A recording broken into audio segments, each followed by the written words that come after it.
What's up, everyone? You might think it's always, rainbows and butterflies over here at the rescue. Well, look at that. It is not. Just so happens I walked in at the most, opportune time, and this blue hose had like 5 different pinholes in it, and it was just gushing out water. So instead of grabbing the camera, I had to go grab a replacement hose and get this fixed before we had a massive flood out here in the pond room. But this just goes to show that these, vinyl hoses don't last forever. They do go bad. So do not put a lot of trust in them. This is temporary, and I will be making all this hard piped in with valves and pass-throughs as soon as we replace this 3,000 gallon tank here. So this is just temporarily back up and running just to get this filtration back up and working here in the next couple of minutes. Okay, got this cleaned back up. New hoses on. Like I said, don't trust them. They do fall apart and go bad from time to time. But if we walk in here, let's go ahead and see what the next step is, because we got to do something and get this sump in place.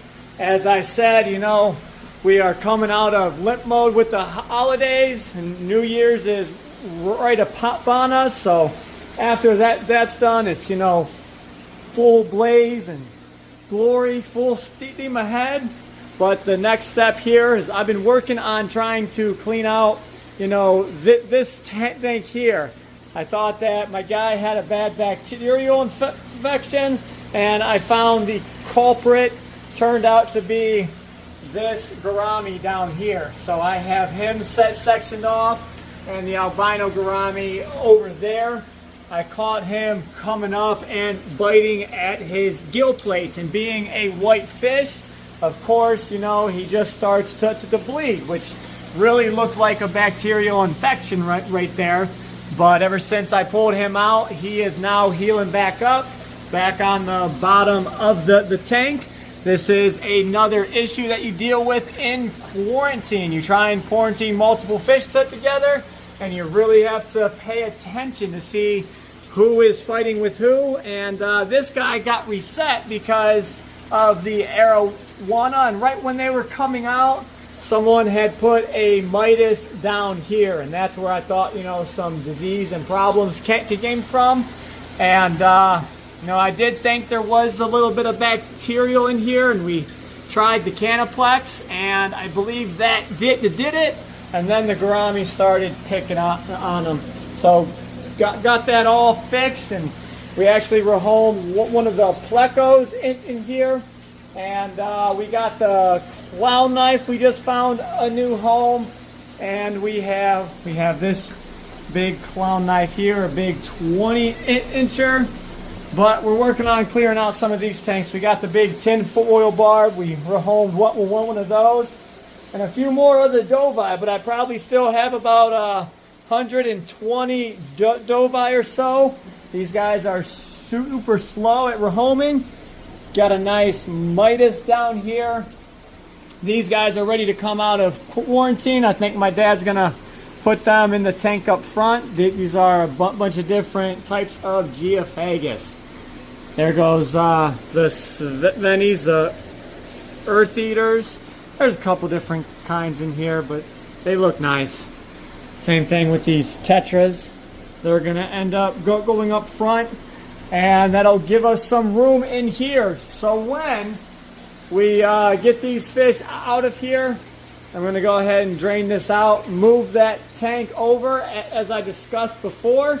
Now this tank will be open, and I'm going to bring everything from this 600 over into that 380 now. And these guys will be a bit cramped in there, just temporary. So we can go ahead and move this tank into place right there.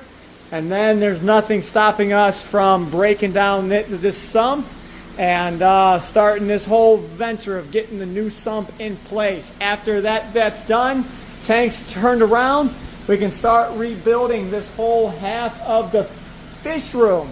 And we can get all these tanks, cleaned back up. Get all these out of the walkway, set back up, and where they're supposed to go. Then at that point, we get the new tanks in place. Then we can go ahead and open up for tours yet again, because we'll then have our walkways cleaned up and the new tanks in place. But that would be after we get this 3,000 swapped out. All of these fish are either going to go into the pond or now into the new and approved sump. And this tank will have to be drained. So that'll be part 2. After the 3,000's in place and this now 20-foot tank is down the center, that is when we'd be comfortable with opening tours back up. And over here, it is super hard to see all the tanks. I have to climb in and around to see everyone, but everyone is still doing amazing. Look how bright white that ray is back there. Absolutely love him. Gorgeous male black diamond. Let's see how this stuff works. So there is a hole right here that I pre-drilled with my self-tappers. And then I took a hockey puck, which is a solid core piece of rubber. It takes about 80,000 pounds to bust this apart. So divide that up by however many different legs you have, and you would be good to go. As you can see, I drilled a hole through the center of it. And then I countersunk a hole into it to incorporate the head of this screw. So you've got the head, that little pyramid part, and then the screw itself. And I'll show you what we're going to do with it. Okay, you might think, well, you just drilled into your thing, that's going to rust. And that could be true. So that's what I'm going to take some silicone, and I'm going to put it over this hole in between the puck and this stand. And all my screws are galvanized coated. So hopefully that'll seal up them holes, and we will have a nice tight fitting now leg on this sump. So that'll be pretty awesome. Okay, so here's how it looks. You can see that silicone oozed out that was between them. The screws are countersunk, and now we have a hard rubber leg on here. I'm going to do 3 on each pole on every upright here. So that'll be the weight of this sump. Will be distributed on 3, 6, 9, 12, 15, 18, 21 legs, which should be more than enough. Now, when we come to these tanks here, we're going to do a trial run and see how them pucks work and see if we like them. But if we did something on like these tanks, I would run one every foot just to distribute that weight just a bit more, because this is a lot more weight. Same thing with this tank, or maybe 4 across here, 5 on here. It would be a little bit overkill, but I definitely like the fact of distributing that, weight just a little bit more.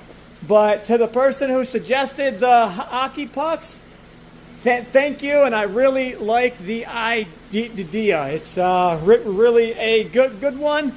And I think we're going to have great success with it.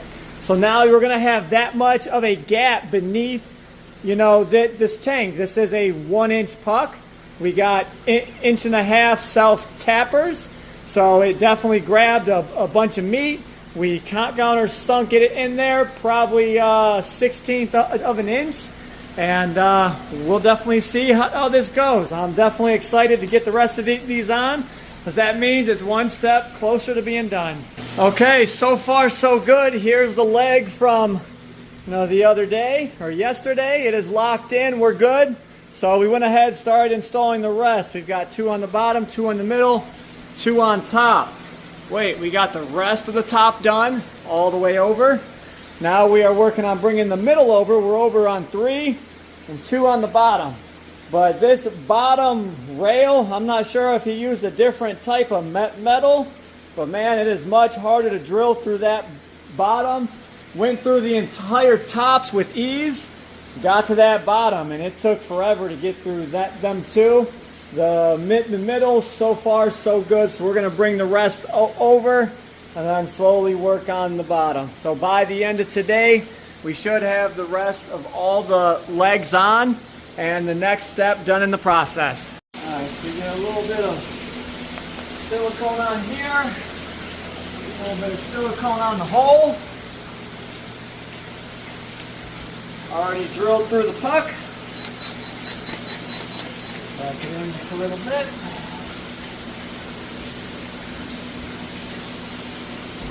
There we go.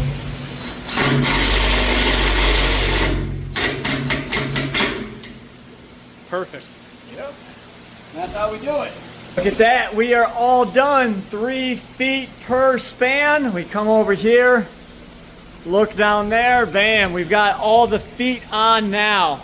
And each one will be just as nice as this. Right when you screw them on, the silicone acts as a lubricant, but let that dry overnight and they are locked in. Screw through the center, silicone on the back side. That looks pretty awesome. So now we are done up until this point. So now the next step, let that dry. Then we can take this whole sump on rollers, roll it down in between. Basically, we're ready to start opening up this area and start taking this stuff down. I am feeling a little comfortable with moving these guys now. I might give them another day or two. We shall see. But progress is coming. We've got the legs on the sump. That was the next step in the process. And I do think that this is going to work pretty darn well. So, I guess this is what we're going to have on the bottom of our tank. So that is pretty cool. Hope you guys enjoyed today's video. I know you guys, some of you have seen it's been repetitive, but this is what we go through trying to manage and take care of these huge, massive projects at one of the best fish rescues in the world. So we love sharing our journey with you guys. And this is OFR 3.0, the best we have ever been. Not sure if this will be the best we ever are, because we are always striving to get better and bit bigger. So can't wait for the rest of this stuff to come to fruition, and can't wait to show all you guys. So we'll catch you in the next video.